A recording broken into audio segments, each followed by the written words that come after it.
Aí tá. O telencéfalo...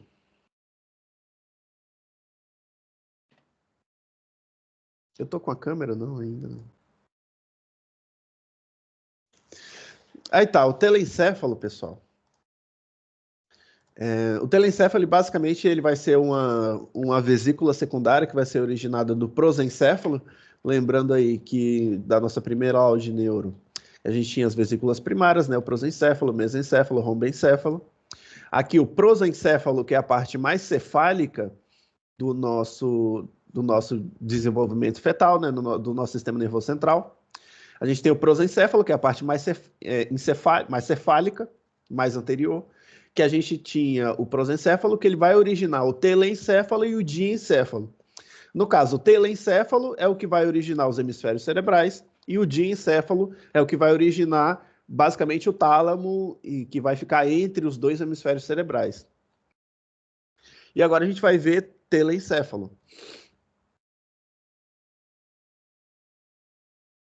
Aqui, o telencéfalo, ele vai ser basicamente formado pelos, que são os hemisférios cerebrais, né? E os hemisférios cerebrais, eles vão estar formados por substância gris e substância branca.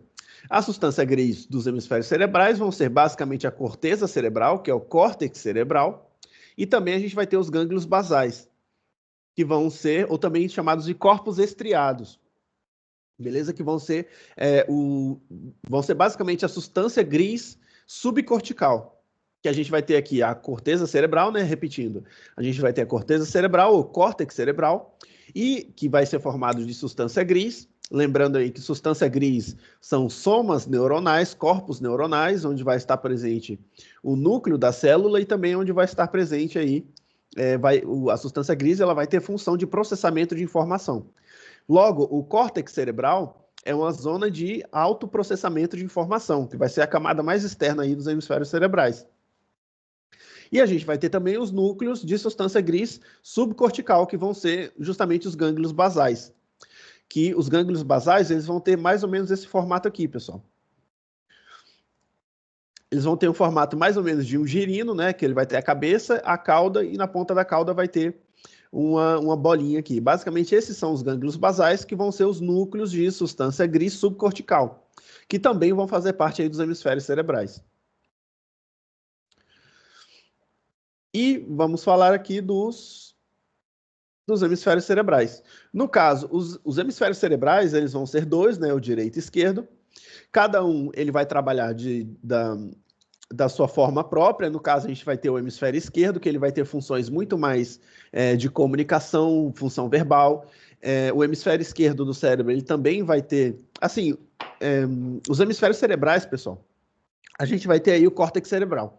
Como eu já disse, o córtex cerebral, ele vai estar formado aí por substância gris, que vai ser responsável aí pelo processamento de informação. Só que o córtex cerebral, ele vai ser uma região especial do nosso sistema nervoso central. Por quê? É no córtex cerebral que vai estar presente a nossa consciência.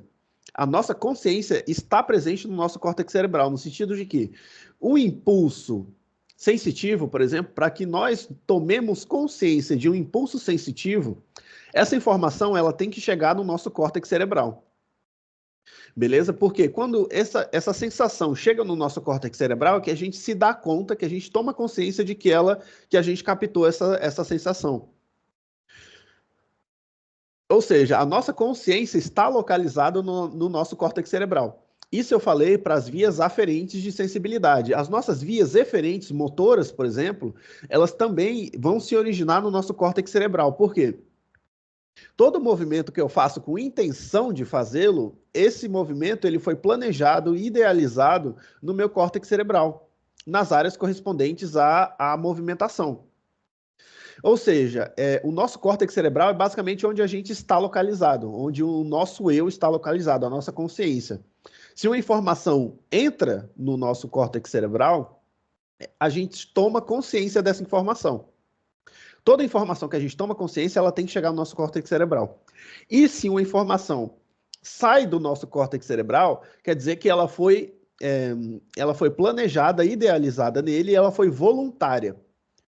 Beleza? Então, o nosso córtex cerebral é onde, onde se localiza a nossa consciência e a nossa vontade. Isso referente às vias aferentes e eferentes.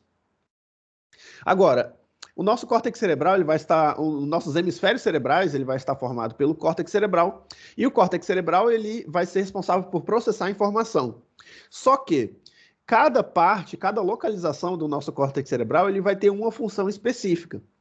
Por exemplo, a gente tem regiões do nosso córtex cerebral que vai ser responsável pela comunicação verbal. Por exemplo, a gente tem regiões que é responsável pelo planejamento da nossa comunicação verbal, no sentido de motor. Por exemplo, o motor da fala. Existem outras regiões que são responsáveis pela interpretação da linguagem falada. Existem outras regiões responsáveis pela interpretação da linguagem escrita. E também existem outras regiões responsáveis pela interpretação pelo motor da linguagem escrita, ou seja, pela própria escrita, né? Pelo próprio ato motor de escrever.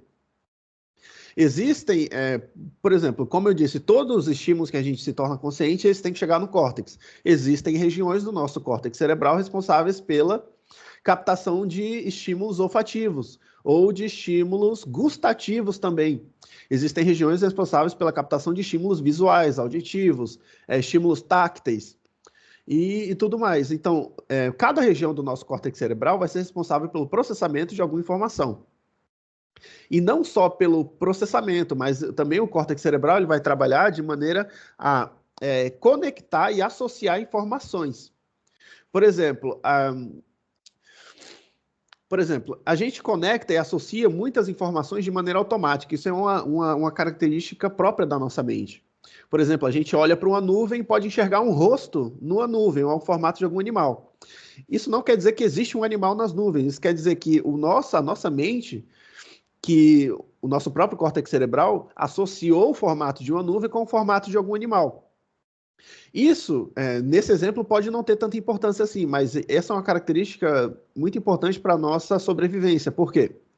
Por exemplo, se eu estou no meio da floresta e eu escuto o barulho de algum predador, essa informação vai chegar no nosso córtex cerebral e ele vai chegar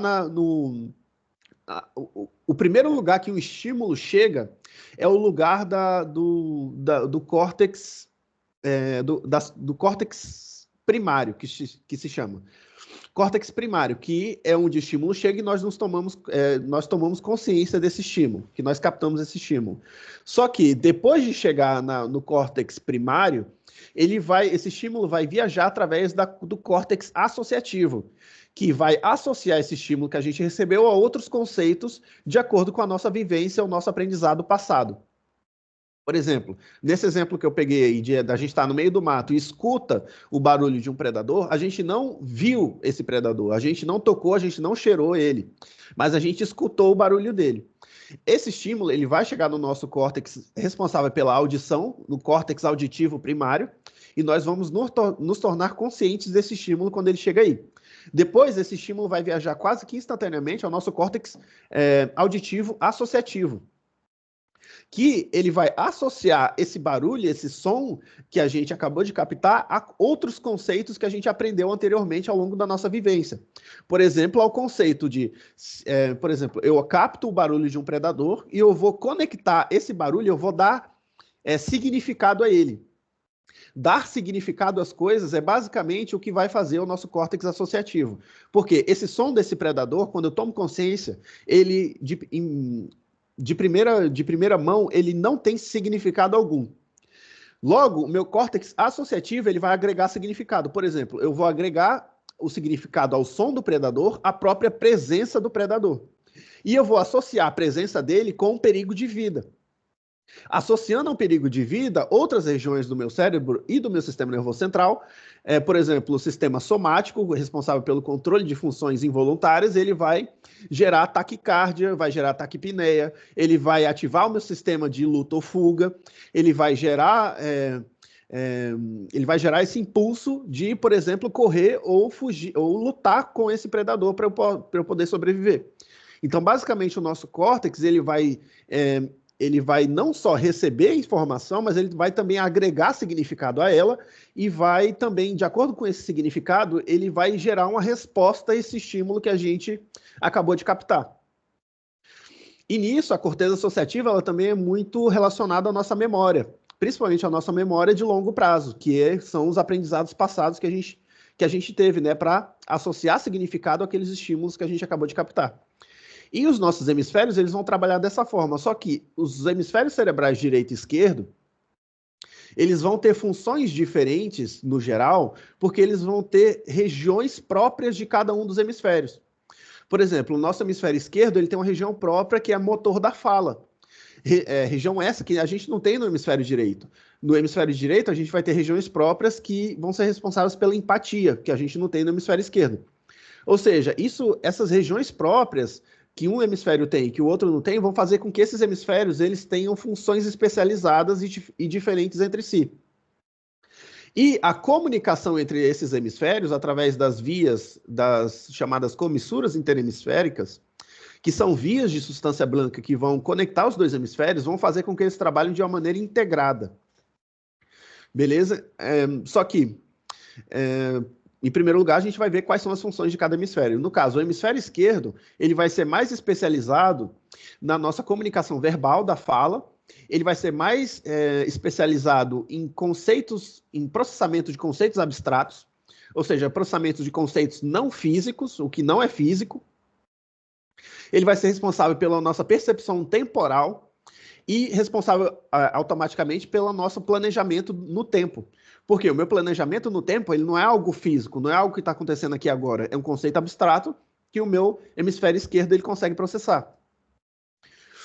Depois, ele vai ser melhor de processar e interpretar símbolos, porque justamente símbolos são coisas abstratas, são coisas que é algo abstrato que corresponde a algo real e físico. Esse hemisfério também ele é muito mais lógico, é o cérebro da matemática também, até porque a matemática também é abstrata. E ele é muito lógico também. Agora, o hemisfério direito ele vai ser um hemisfério muito mais não verbal. Ele vai ser um hemisfério que ele vai ter muito mais especialização em emoções, por exemplo, em emoções, em empatias. Ele vai ser também muito bom em reconhecimento de padrões, principalmente reconhecimento de padrões no espaço. Dentre esses reconhecimentos de padrões, ele também é responsável pelo nosso reconhecimento de padrão facial das outras pessoas. Logo, ele é muito importante também no reconhecimento das emoções de outras pessoas. Beleza? Inclusive em pessoas psicopatas, o hemisfério direito ele tem certas aí disfunções, tem algumas regiões do hemisfério direito que elas não funcionam, por exemplo, no reconhecimento de emoções, na empatia, no reconhecimento de padrões de comportamento das pessoas, comportamentos emocionais. Ele é muito mais lúdico no sentido de criar fantasias, de ser imaginativo. Ele é muito mais artístico automaticamente. E ele é o cérebro, o hemisfério automaticamente da nossa criatividade, né? E da intuição também. Que basicamente a intuição ela é algo que não é física, né? Ela não é algo objetivo direto, mas é mais ou menos um feeling que a gente tem que significa alguma coisa. E, basicamente, cada um dos nossos hemisférios tem uma funcionalidade, né, quase que uma personalidade própria. E aí a interação entre esses dois hemisférios, de uma maneira integrada, né, vai formar aí o nosso funcionamento complexo, que é o ser humano. E, basicamente, os nossos hemisférios cerebrais, ele vai ter vários repliegues aqui, né, que vão basicamente aumentar a superfície de contato para que haja mais córtex cerebral. Essas dobras dos hemisférios cerebrais, elas vão justamente servir para que aumente aí a superfície de contato para que haja mais córtex. E aí, só que os hemisférios cerebrais eles vão estar também separados por surcos. Esses surcos vão separar os dois hemisférios cerebrais em lóbulos. A gente vai ter aí 4 lóbulos principais. A gente tem o lóbulo frontal, que no ser humano ele é o lóbulo, um dos maiores lóbulos, né, um dos mais relevantes aí no ser humano, justamente porque o lóbulo frontal dos dois hemisférios cerebrais eles vão estar associados à nossa inteligência humana, que nos diferencia dos animais, por exemplo, a nossa capacidade de abstração, da nossa capacidade de raciocínio, de comunicação complexa. E basicamente vocês já vão saber as áreas, né, do lóbulo frontal. Depois a gente vai ter aqui o lóbulo parietal também. A gente vai ter cada um desses lóbulos, eles vão estar associados a uma função específica em geral, uma função geral, assim, não é a única que eles têm, mas eles vão estar associados a uma função geral. Por exemplo, o lóbulo frontal, ele vai ser, além do lóbulo responsável pela nossa ética, pelo nosso raciocínio, pela nossa matemática, pela nossa comunicação, ele também vai estar responsável pelos nossos movimentos voluntários. Outra coisa, a gente vai ter aqui o lóbulo parietal. O lóbulo parietal ele vai estar associado aí à captação de estímulos externos, ou seja, basicamente as nossas sensações táteis. Depois, o lóbulo occipital ele vai estar associado principalmente à nossa visão. E o lóbulo temporal ele vai estar associado principalmente à nossa audição. Não só a nossa audição, mas também a interpretação dos estímulos auditivos, inclusive a interpretação da linguagem falada. E é basicamente isso. Cada um desses lóbulos eles vão estar separados por surcos. A gente vai ter aqui o surco lateral de Silvio, beleza? Também chamado de cisura de Silvio, que vai ser esse surco aqui. Depois a gente vai ter um surco chamado surco de Rolando. Esse surco de Rolando ele vai separar o lóbulo frontal do lóbulo parietal. E outra coisa é que o surco de Rolando ele vai separar não só esses lóbulos frontal do parietal, mas ele também vai separar duas regiões, uma logo à frente do surco de Rolando e uma logo atrás do surco de Rolando. No caso, a região que está à frente do surco de Rolando vai ser chamada de região pré-rolândica. Essa região pré-rolândica, que está localizada no lóbulo frontal, ela vai estar relacionada principalmente às funções motoras voluntárias. Ou seja, o córtex frontal da região pré-rolândica, ele vai ser o córtex relacionado ao planejamento e idealização dos nossos movimentos voluntários. E depois, a gente vai ter aqui também o córtex pós-rolândico, atrás do surco de Rolando. Esse córtex pós-rolândico vai ser localizado no lóbulo parietal e ele vai estar associado com a nossa chamada zona somatoestésica, que vai ser vai ser a zona, né?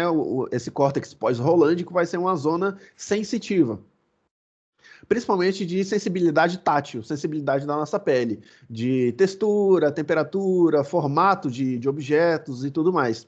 Esses estímulos táteis, eles vão chegar, o primeiro lugar do córtex cerebral que eles vão chegar é o córtex pós-rolândico, que é basicamente a corteza somatoestésica primária, chamada assim. A gente vai retornar esses conceitos depois. Depois a gente vai ter aqui o surco de Silvio, né, que vai separar também o lóbulo frontal do parietal e do temporal também. Beleza? A gente tem o surco de Silvio separando esses três lóbulos. Depois a gente vai ter o surco parieto-occipital, que vai ser esse surco aqui, que ele, obviamente, vai separar o lóbulo parietal do occipital. E depois a gente vai ter aqui o lóbulo temporal, ele não é tão separado assim do occipital, a gente não vai ter muito bem um surco temporo-occipital, mas a gente tem um outro surco aqui, uma cisura, na verdade, que vai separar o lóbulo occipital em dois, um superior e um inferior, que na verdade o nome dessa cisura vai ser cisura calcarina, que dá para ser localizada aí nos preparados que vocês têm no laboratório lá de Aedo. Beleza? A cisura calcarina, ela é basicamente uma cisura assim.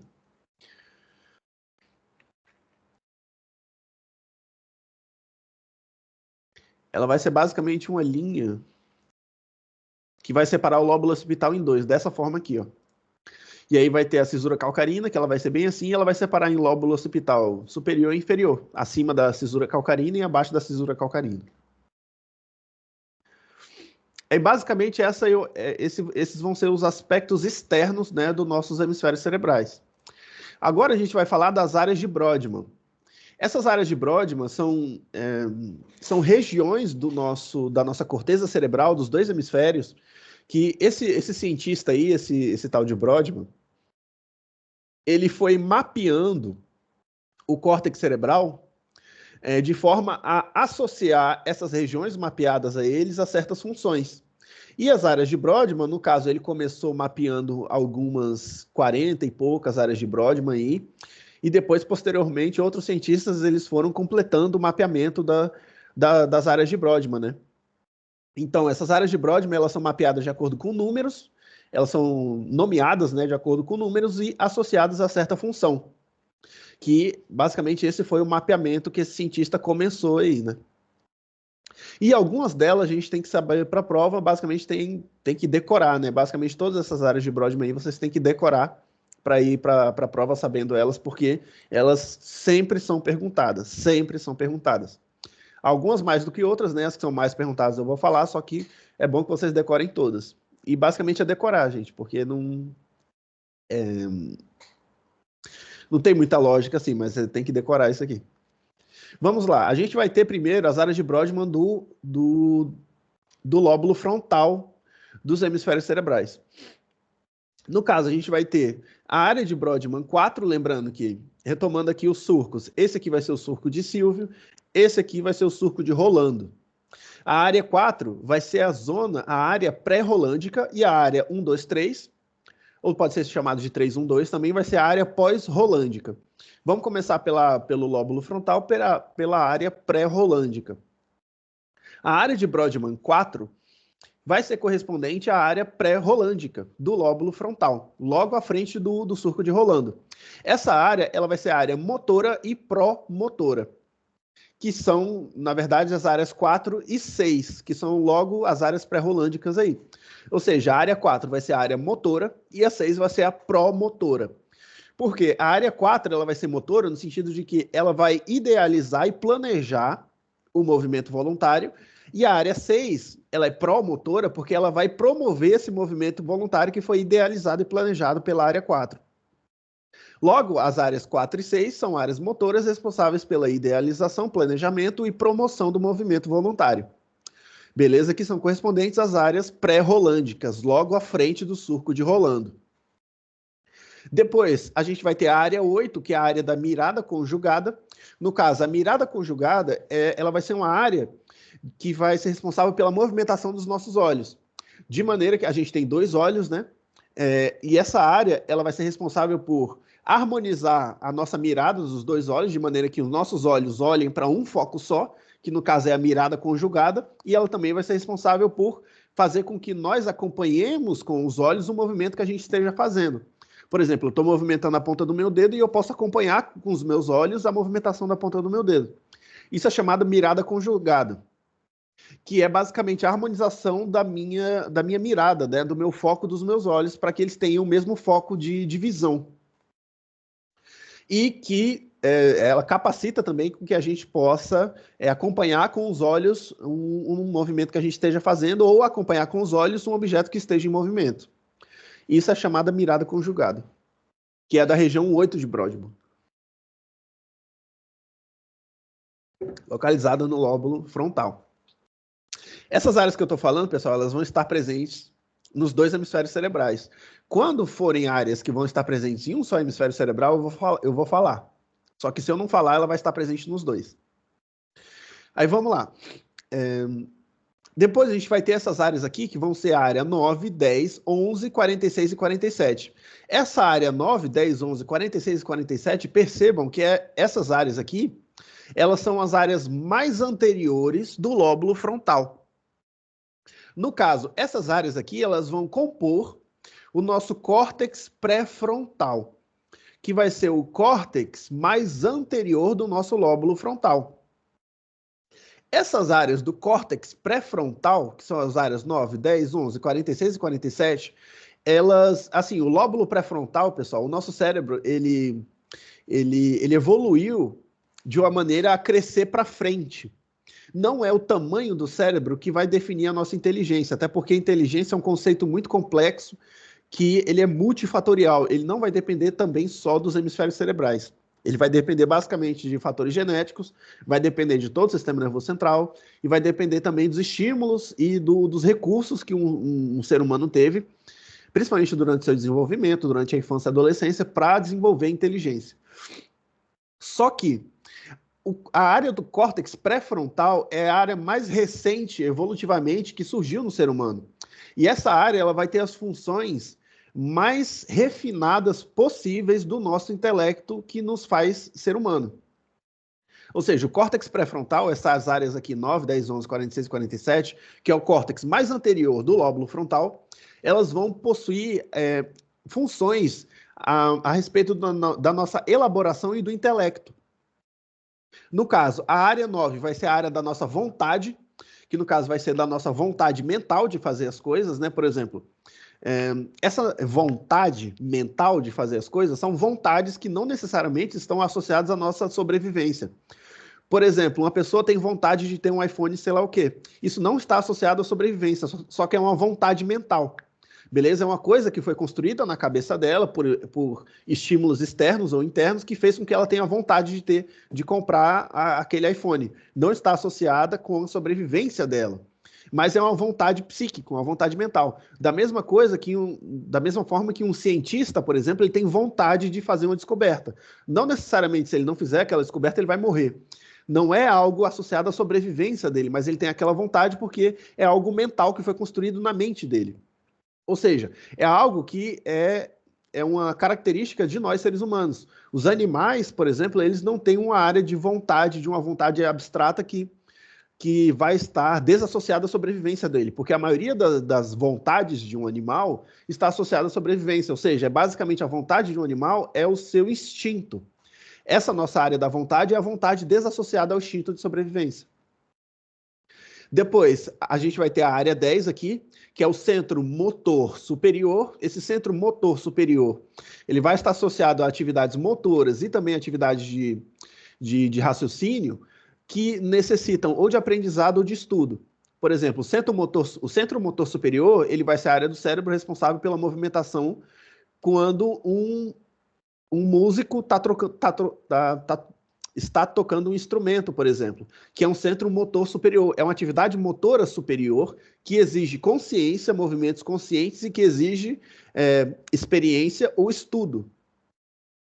Então, esse aqui vai ser o nosso centro motor superior. Depois, as áreas 11 e 47, que vão ser a da lógica. Primeiro eu vou falar da 46. A área 46, ela vai ser a área da lógica, ou seja, do raciocínio lógico, que no ser humano também ela é muito, muito desenvolvida, né? E depois a gente vai ter as áreas 11 e 47. Essas áreas 11 e 47, elas são as áreas, teoricamente, mais recentes do córtex pré-frontal. Ou seja, se o córtex pré-frontal é a última estrutura evolutiva, a mais recente, a mais refinada, as áreas 11 e 47 são a mais refinada do refinado. Ou seja, teoricamente, elas foram as últimas mesmo a surgirem e elas ainda estão se desenvolvendo ainda. Essas áreas 11 e 47 são as chamadas áreas orbitofrontal. Tá escrito aqui. É a área orbitofrontal, porque ela fica logo atrás dos olhos, beleza? Ela fica perto dos olhos, né? Por isso órbito do lóbulo frontal, por isso frontal. A área orbitofrontal. E essa área orbitofrontal, as áreas 11 e 47, elas vão ser responsáveis pela ética humana, beleza? A nossa ética humana, que é um conceito bem abstrato que a gente tem, né? O conceito de ética, e que foi a última coisa a surgir aí no ser humano. Então, essas áreas aqui, 9, 10, 11, 46, 47, vocês têm que saber, beleza? É muito importante que vocês saibam. E todas elas, porque são muito importantes. E basicamente são as áreas do nosso córtex frontal que nos faz ser humanos, que mais nos diferenciam dos outros animais. Depois, a gente tem as áreas, no caso, essas áreas aqui, pessoal, por exemplo, a área da lógica, ela é um pouquinho mais envolvida no hemisfério esquerdo. Só que ela também existe no hemisfério direito. Agora, a gente vai ver essa área 44, 45, 47, que são essas áreas aqui, ó, 44, 45 e 47. Elas vão ser as chamadas áreas da circunvolução de Broca. No caso, percebam aqui que a 47, no caso, é a área da ética, né? E ela também vai estar na área da circunvolução de Broca. Só que são as áreas 44 e 45 que vão ser as áreas de Broca propriamente dita. E essa área de Broca, 44, 45, só vai estar presente no hemisfério esquerdo.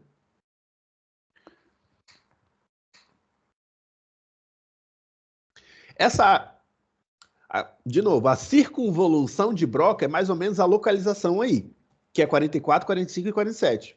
Agora, a área de Broca, propriamente dito, vai ser somente a área 44, 45. Essa área de Broca, ela só vai existir no hemisfério esquerdo, e ela vai fazer com que o hemisfério esquerdo seja o hemisfério responsável pela nossa comunicação.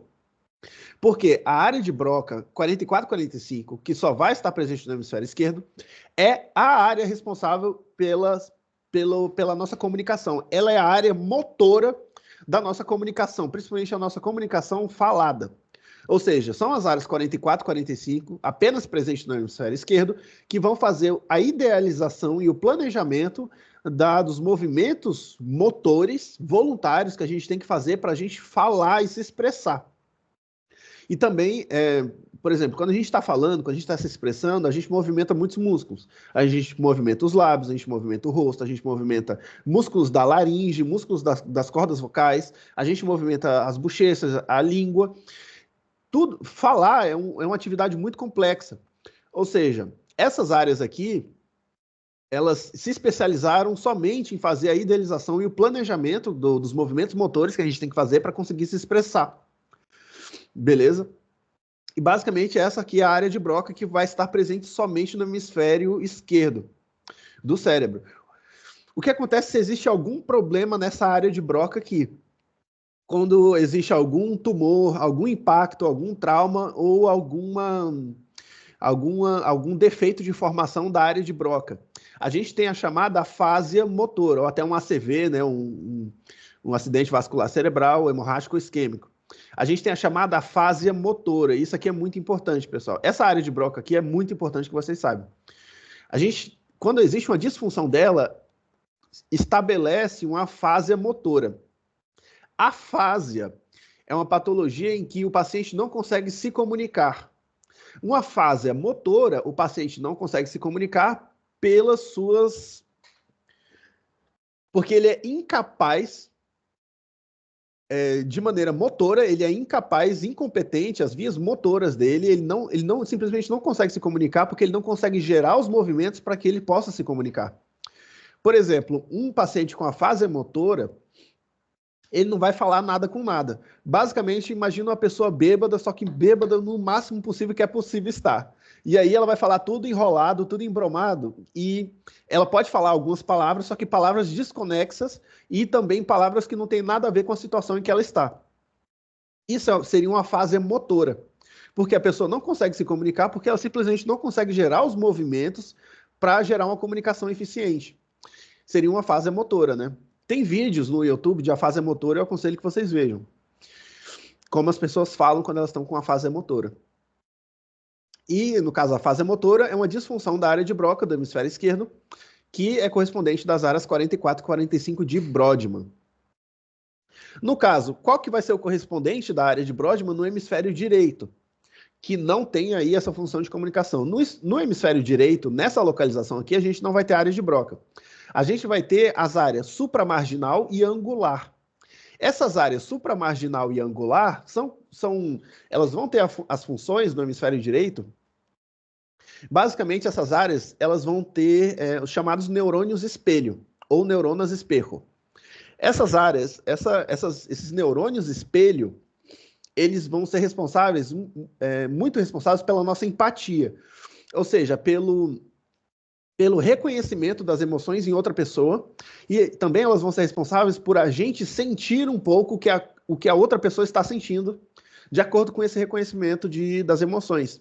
São chamados neurônios espelhos, porque faz a gente espelhar a outra pessoa. Logo, é uma área associada aí à empatia também. Não só a empatia, mas também os neurônios espelho, eles também são responsáveis por imitar, a imitação.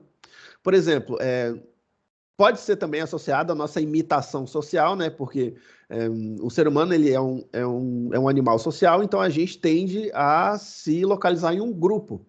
E quando a gente está em um grupo, a gente tende a adaptar-se a esse grupo para se sentir pertencente a esse grupo, para melhorar a nossa chance de sobrevivência. Basicamente é isso. E os neurônios espelho fazem com que a gente, ou conscientemente ou subconscientemente, imite as outras pessoas que a gente está convivendo. Ou seja, através dos neurônios espelho, a gente pode imitar gestos, imitar Linguagem corporal, a gente pode também sentir, né, o que as outras pessoas estão sentindo através da empatia, e também a gente pode capaz de imitar comportamentos ou aprender habilidades através da imitação. Então, os neurônios espelho, eles vão ter essa função no hemisfério direito, nas áreas correspondentes à área de Brodmann, que seria as áreas 44 e 45 do hemisfério direito, que não é a área de Broca, vai ser a área supramarginal e angular.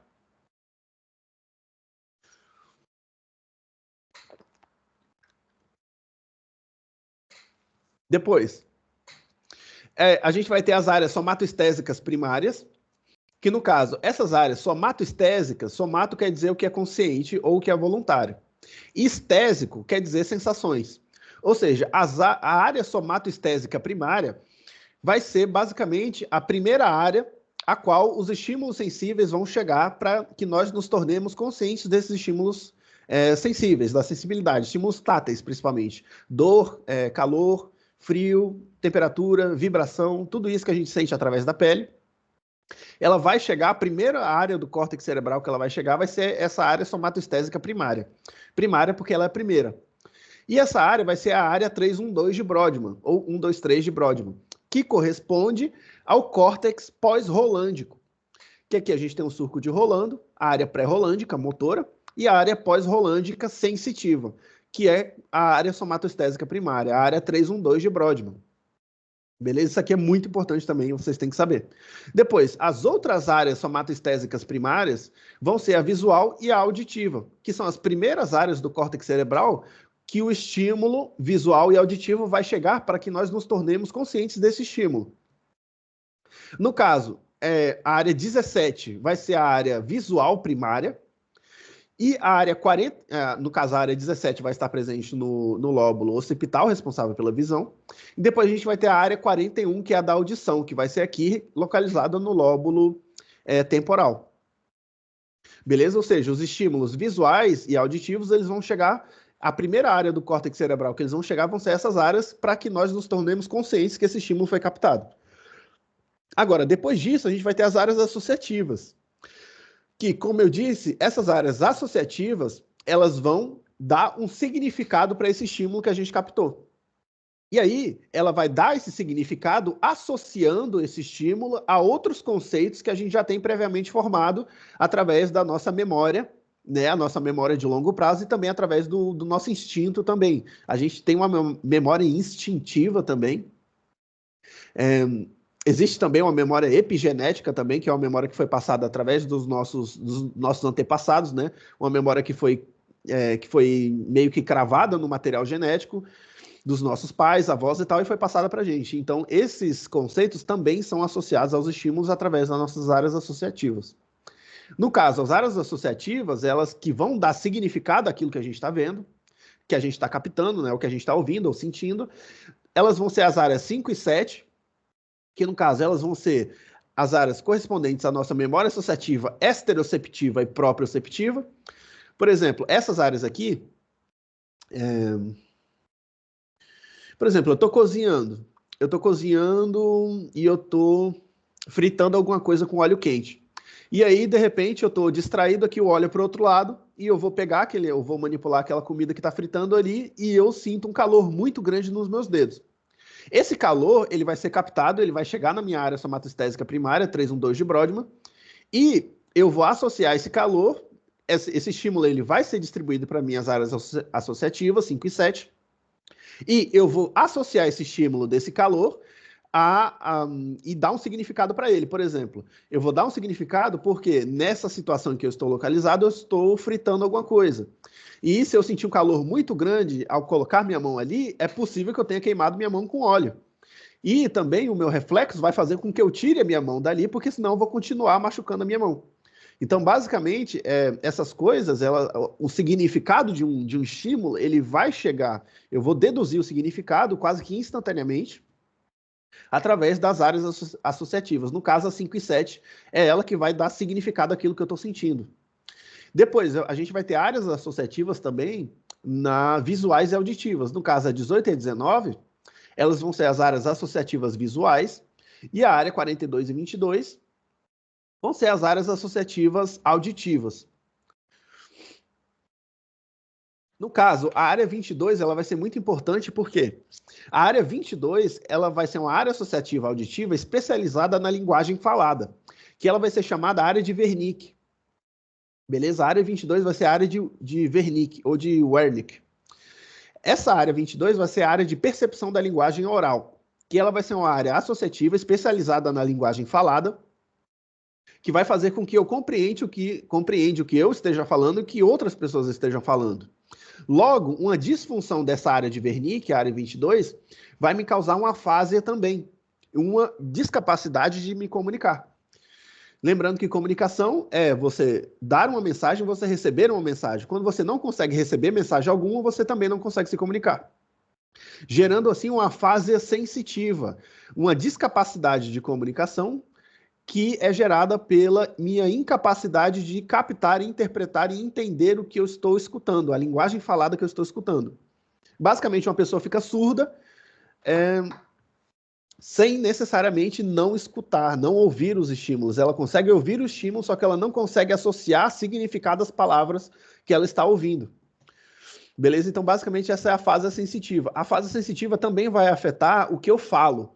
Porque, apesar de ter o que eu falo ter um pouquinho mais de lógica do que uma fase motora, que não tem lógica alguma, ela ainda vai estar afetada o que eu falo, porque eu não vou entender nem o que eu falo. Porque eu também tenho que entender o que eu falo para eu conseguir ter uma boa comunicação. Então, a fase sensitiva ela não vai afetar só a minha captação de mensagem completamente, ela vai também afetar as mensagens que eu emito. Basicamente, essas são as áreas, pessoal. Aí a gente vai ter outras áreas aqui do nosso lóbulo, principalmente o nosso lóbulo temporal. No caso, a gente vai ter a área 39, que é a área da lexia e da gráfia. No caso, lexia ou grafia, né? Que no caso, lexia é a leitura e a grafia é a escrita. Basicamente, a leitura e a escrita, elas têm a mesma área, que é a área 39 do lóbulo parietal. Depois, a gente tem a área 40, que é a área da práxia. A práxia, ela também vai estar relacionada a movimentos suaves, voluntários. No caso, a escrita também vai ser, o movimento da escrita, ela também vai ser processada aí pela práxia, pela área 40. Depois a gente tem a área 43, que é a área gustativa, né, onde a gente se torna consciente dos estímulos gustativos, que a gente sente o gosto das coisas. A área 22, como eu já disse, é a área de Wernicke, que no caso essa aqui vai ser do lóbulo temporal, que ela vai ser responsável pela captação da linguagem falada, né, interpretação da linguagem falada. E a gente vai ter a área 37 também, que vai ser a área nominal. Essa área 37 aqui, ela vai estar presente no lóbulo temporal e ela vai ser a área que associa significados aos nomes e associa nomes às coisas. Logo, a área nominal é a área que dá nome às coisas. Por exemplo, eu tenho um nome. Agora, o meu mouse também tem um nome de mouse, o teclado tem um nome de teclado, o papel tem um nome de papel. Se essa área ela é afetada, existe uma fase também, uma incapacidade de comunicação, que é chamada fase nominal. Eu vou ser incapaz de me comunicar porque eu não vou conseguir saber o nome de nada. Eu vou saber o significado das coisas, só que eu não vou saber o nome delas. Por exemplo, eu pego um papel, eu sei que aquele papel, eu vou saber das funções dele, ou seja, eu sei que eu posso escrever nele, eu posso fazer um aviãozinho dele, posso fazer origami. Eu vou saber todas as características daquela coisa, só que eu não vou saber o nome dela. Então, isso se chama fase nominal. Eu não vou nem saber expressar o nome das coisas e nem captar o nome das coisas. Eu posso até esquecer o meu próprio nome, quando tem uma fase nominal, nome de pessoas também. Entende? Não que eu esqueça as minhas memórias, a minha história, ou as memórias que eu tenho das pessoas que eu conheço e tal, mas eu não vou simplesmente não vou saber o nome delas, eu não vou saber nominar coisas. Logo, vai se transformar aí, vai ser feita uma fase nominal, se for afetada a área 37, a área nominal. Basicamente isso, pessoal. Essas são as principais áreas de Brodmann, né, que são decoradas e são as mais importantes, as que mais se perguntam e as que vocês têm que saber decorado para ir para fazer essa prova.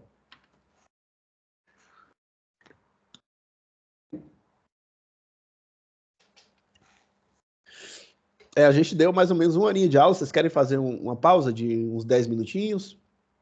Que daí a gente dá um descanso e depois passa pro próximo conteúdo, que são os gânglios basais. E acho que dá para ver diencéfalo também, ou pelo menos parte de diencéfalo. Beleza? Então vamos fazer uma pausazinha. A gente volta 3h20. Perfeito. Beleza.